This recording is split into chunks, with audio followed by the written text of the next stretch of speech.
Bismillahirrahmanirrahim. Assalamualaikum warahmatullahi wabarakatuh. Selamat datang kembali dalam channel pembelajaran matematika bersama saya Pak Maulana. Pada video kali ini kita akan kembali membahas soal kompetisi sains madrasah bidang matematika MA tingkat provinsi tahun 2021. Dan pada video kali ini kita telah masuk pada pembahasan soal nomor 12 sampai dengan 13. Seperti biasa, bagi kalian yang baru mampir ke channel ini dan ingin mengakses soal yang dibahas pada video kali ini, kalian bisa mengaksesnya melalui link deskripsi video ini. Dan untuk lebih jelasnya, langsung saja kita masuk ke pembahasan soal nomor 12. Nah, untuk soal nomor 12, soalnya adalah Pak Andi wafat meninggalkan warisan sebesar $48.000 kepada A anak laki-laki, B anak perempuan, seorang ibu dan seorang istri dengan A, B merupakan bilangan cacah kurang dari 10. Banyaknya pasangan A, B sehingga setiap orang mendapatkan harta uang yang nominalnya berupa bilangan bulat kelipatan 1000 adalah. Nah, untuk menyelesaikan soal ini tentu kita harus tahu terlebih dahulu siapa-siapa saja ahli waris dari Pak Andi dan berapa saja bagiannya. Jadi bagian untuk setiap ahli waris yang pertama yaitu istri. Nah, istri itu mendapat bagian 1/4 apabila tidak ada anak, dan akan mendapatkan 1/8 bagian apabila dia memiliki anak.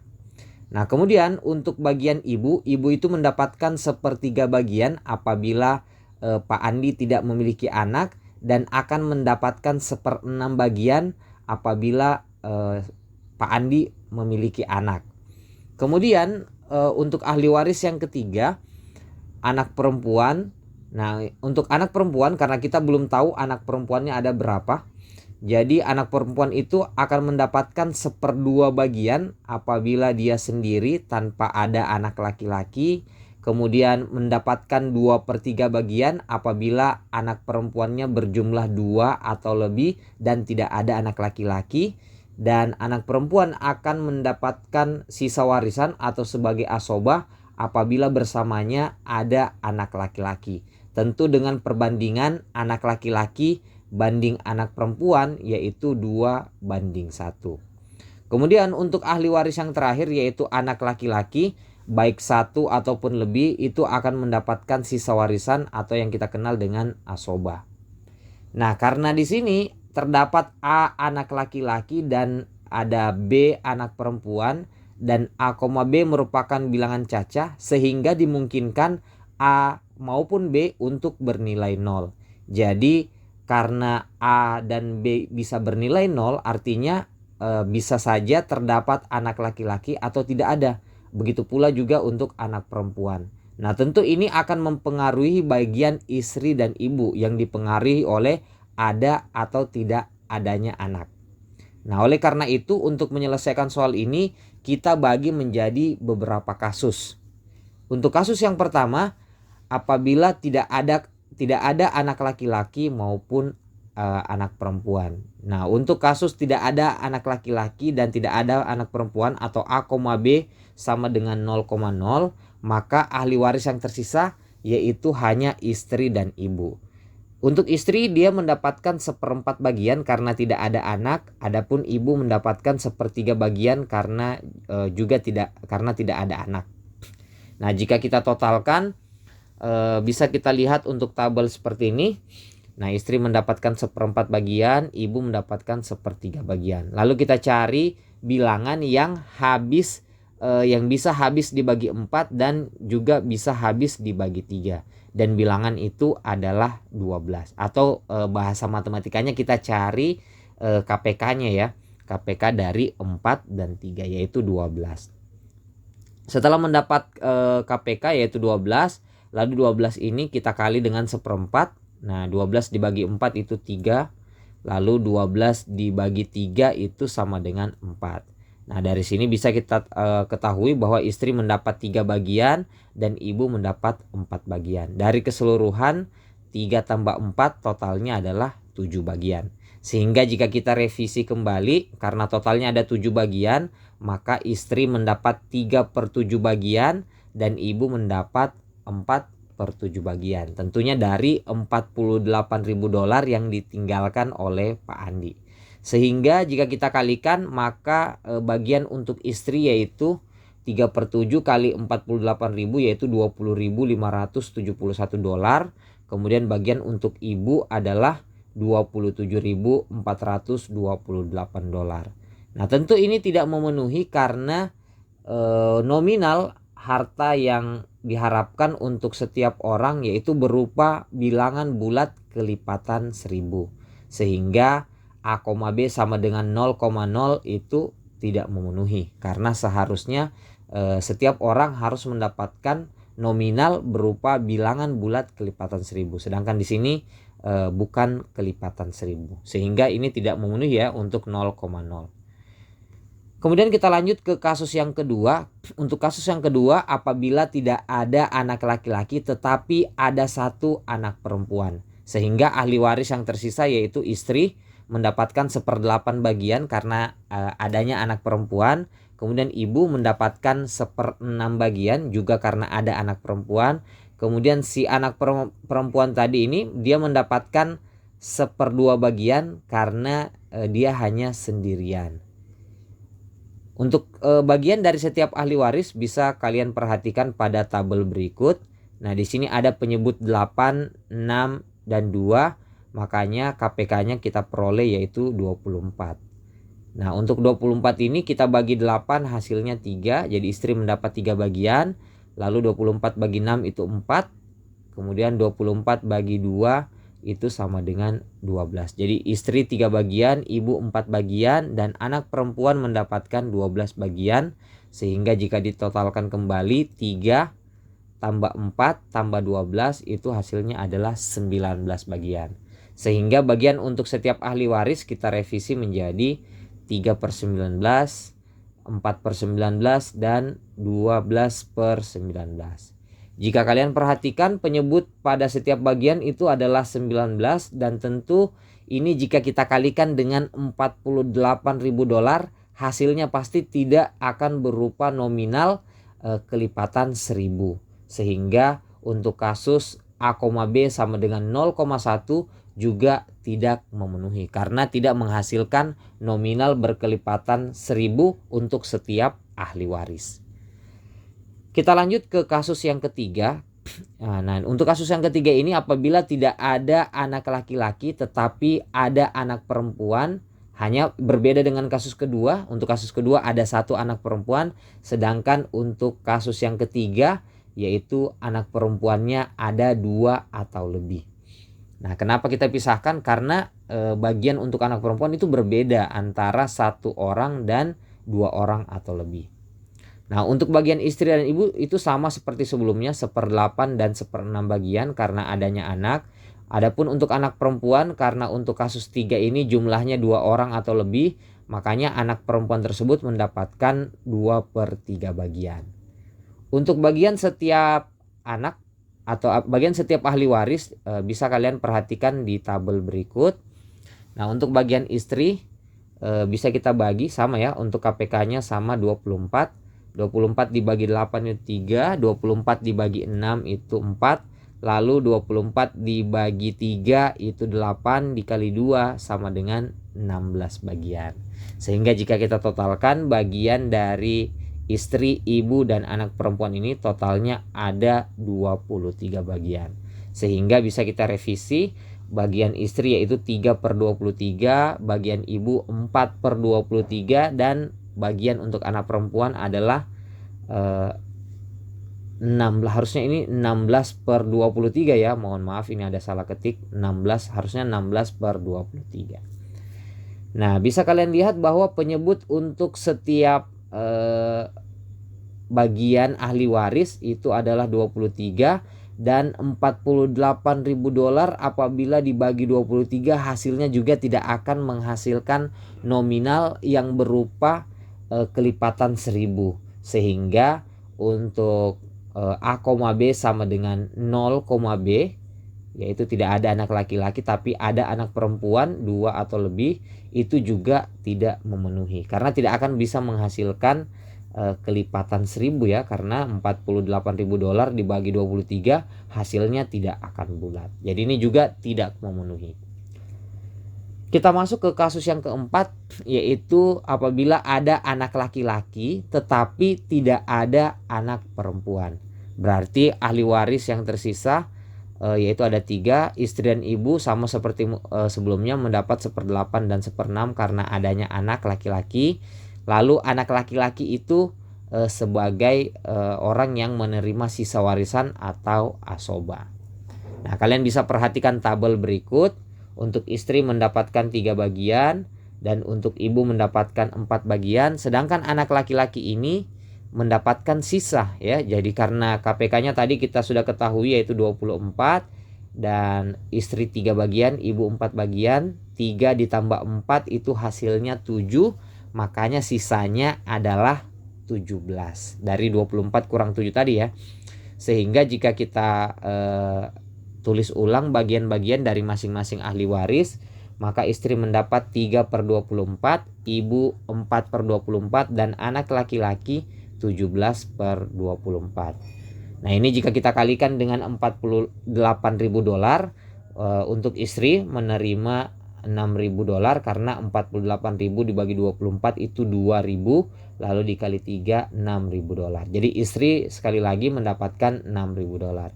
Adapun ibu mendapatkan $8.000 dari 48.000 dibagi 24 itu 2.000 kali 4 yaitu $8.000. Jadi ibu mendapatkan $8.000. Lalu untuk anak laki-laki jika kita kalikan antara 17/24 kali 48.000 maka diperoleh $34.000.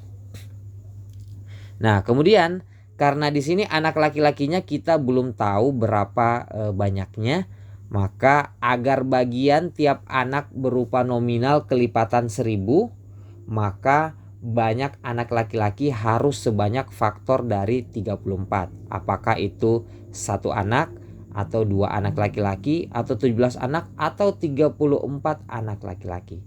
Sebab untuk kasus ini istri dan ibu itu sudah berbentuk kelipatan 1000 ya. Tetapi untuk anak laki-laki ini itu sangat bergantung pada jumlah anak laki-laki itu sendiri. Karena 34.000 nantinya akan dibagi sesuai dengan jumlah anak laki-laki. Nah, agar hasilnya bulat atau kelipatan 1000, maka harus jumlah anak laki-laki itu merupakan faktor dari 34. Apakah 1 anak, 2 anak, 17 anak, atau 34 anak laki-laki. Nah, karena pada soal disyaratkan bahwa A itu harus bilangan cacah kurang dari 10, maka A, B yang memenuhi adalah 1,0 dan 2,0. Jadi anak laki-laki yang memenuhi hanya 1 anak dan 2 anak. Karena 17 dan 34 itu sudah lebih dari 10. Jadi untuk kasus yang keempat ini kita mendapatkan 2 A, B yang memenuhi, yaitu 1,0 dan 2,0. Kemudian kita masuk ke kasus yang terakhir, yaitu kasus yang kelima, apabila terdapat A anak laki-laki dan B anak perempuan. Nah, untuk kasus adanya anak laki-laki dan anak perempuan, bagian istri dan ibu itu sama 1/8 dan 1/6 karena adanya anak. Kemudian untuk anak perempuan dan anak laki-laki keduanya merupakan asobah, di mana perbandingan bagian laki-laki dan perempuan yaitu 2:1. Nah, untuk lebih jelasnya kalian bisa perhatikan tabel berikut. Nah, sama seperti sebelumnya kita punya KPK yaitu 24.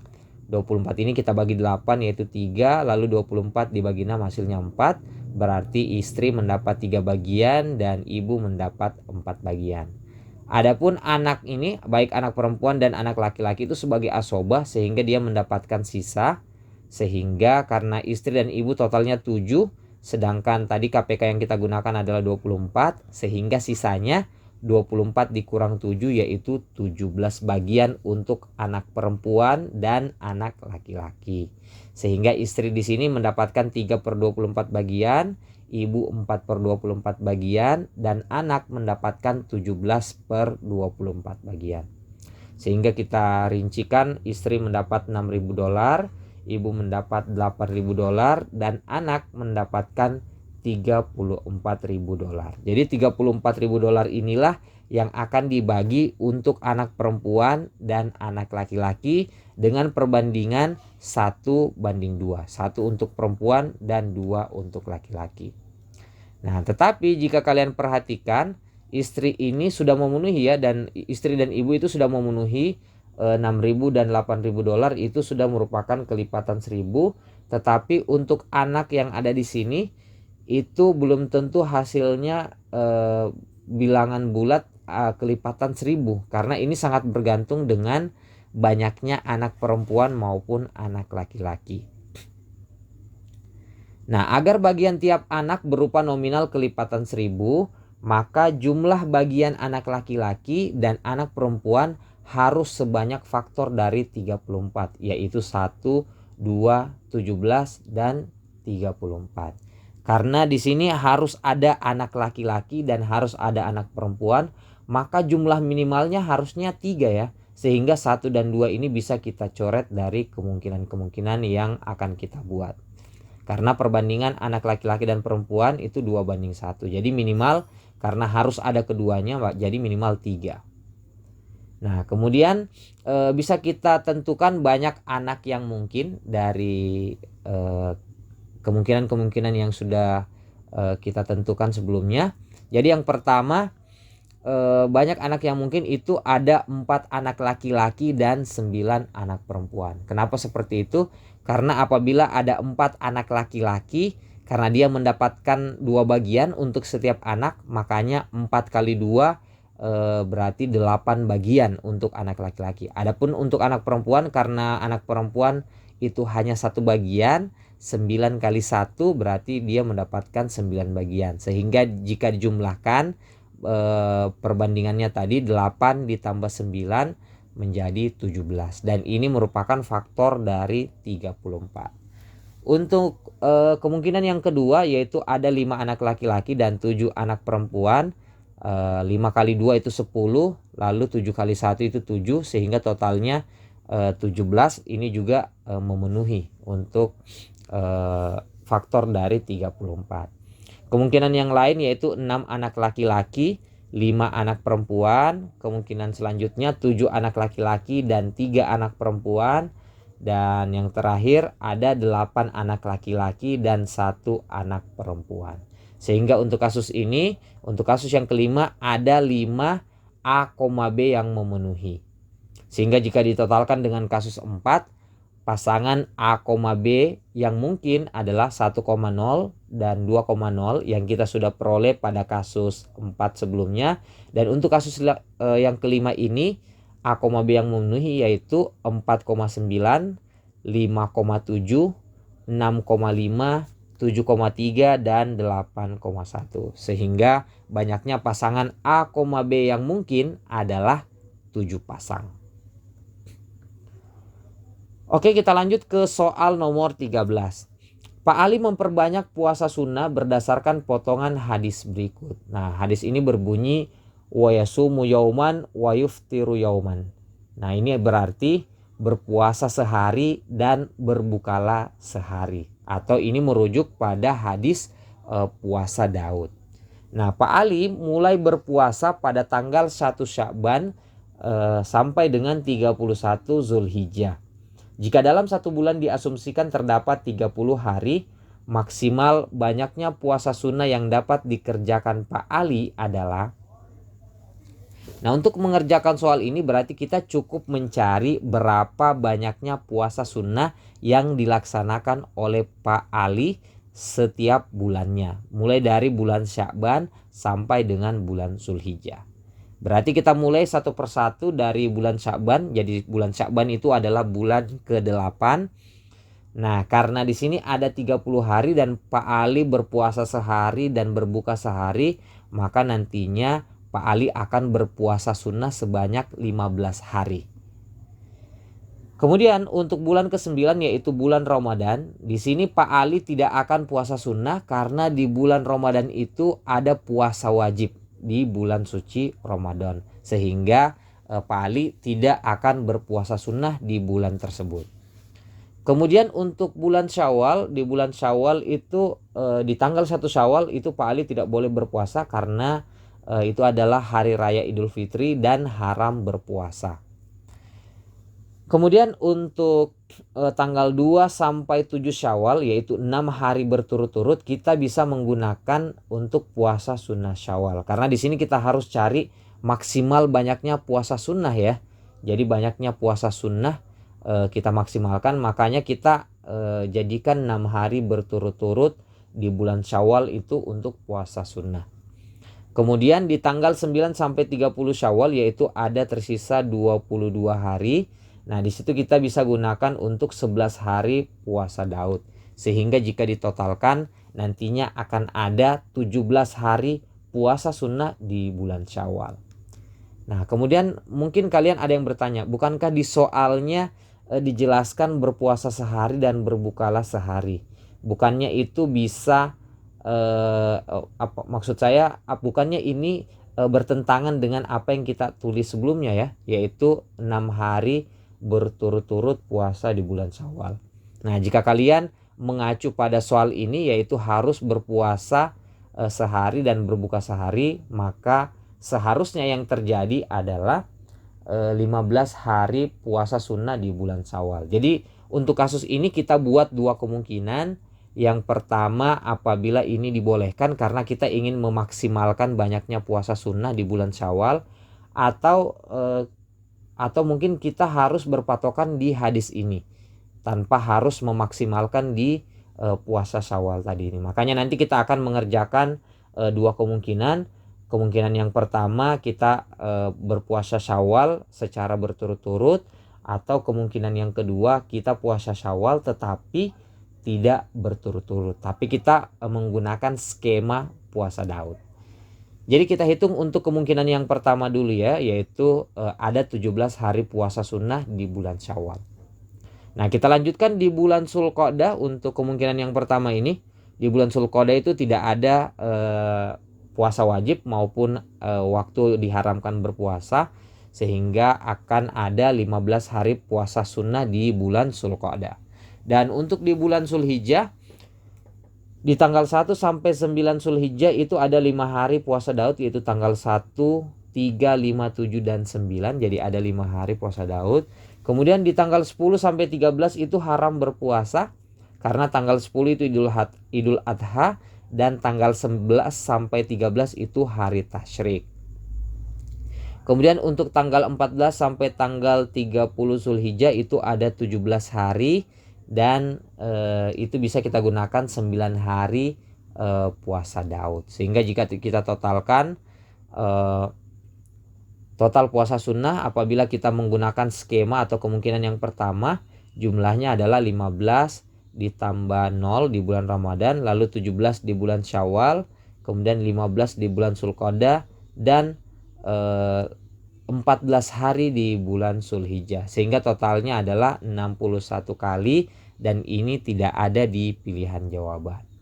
Nah, jika kita menggunakan skema yang kedua, yaitu kita tetap puasa Syawal tetapi skemanya harus puasa sehari dan berbuka sehari.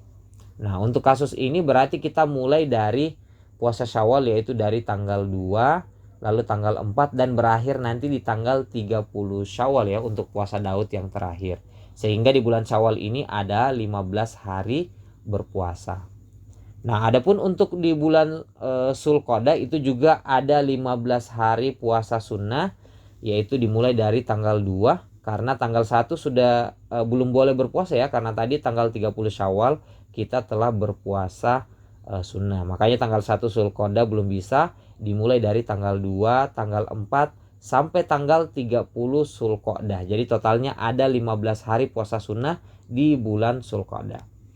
Kemudian untuk bulan Zulhijjah di tanggal 1 sampai 9 itu hanya 4 hari puasa Daud, karena tanggal 30 Zulqa'dah itu tadi kita berpuasa Daud, lalu tanggal 1 tidak boleh berpuasa karena sehari berbuka.